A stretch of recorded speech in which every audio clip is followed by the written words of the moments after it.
throughout this week and even the last, there's been kind of this small kind of undercurrent, this theme of judgment that has been present in the readings and, well, even in the Mass and the antiphon, one of those underrated parts of the Mass which so many times gets skipped over, makes perfect sense today when we look at it. And began, Lord, if you were to count the iniquities, who could stand? But I confide in your mercy at the end. And I think this brings back to a problem or something that we kind of suffer today, and a lot of times spiritually at least, in the thing that's called the presumption of the mercy of God, or the presumption of the judgment of God. The readings here today talk a lot about judgment. The first reading talking about those who judge over others and reminding them at the end that we are subject to God's judgment. And though you might have escaped human judgment, or you could have tricked human judges, you cannot escape or trick the final judge, the last judge at the end of days. We hear it later in the responsorial psalm. We see that the Lord gives back to everyone according to his works. This is another way of looking at judgment as well in the light of justice. And what is justice? Giving back what is due to one. And so justice is giving back according to one's works. And so seeing that appeal, knowing that we are under the judgment of God, and that the judgment of God is just, it is justice, the way we look at that judge has to be in humility, not with a presumption, not with a presumption of good judgment or salvation or of mercy, but in the look of humility.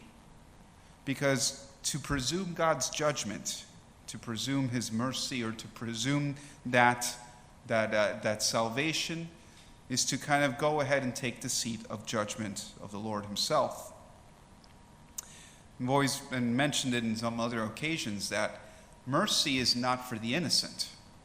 We are not merciful to those who are innocent.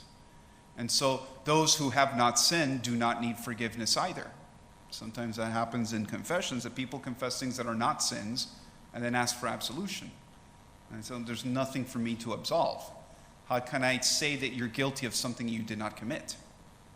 And so in the same way that absolution or forgiveness is literally for the guilty, and mercy is for the guilty, so is the way that we look and ask about our mercy and our forgiveness.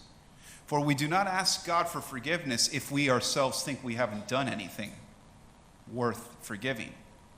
We do not presume God's mercy if we think ourselves are innocent. Then we don't need mercy. No, it's in the contrary.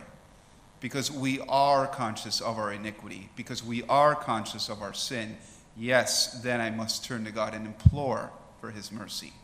Not take it and not demand it as if it were some right that I can demand of someone else, something that he owes me. No, something that he gives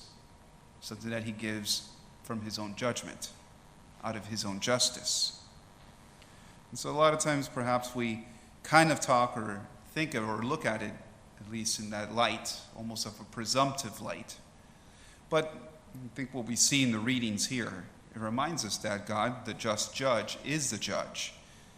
And he's free to act. We cannot presume his judgment. We should never presume to take the place of his judgment, even when it's for others. Let the judge act. Let his mercy and his justice reign.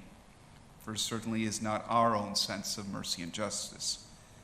And that's kind of where he takes the Pharisees and the scribes and the law teachers to task. In the name of the Father, and the Son, and the Holy Spirit.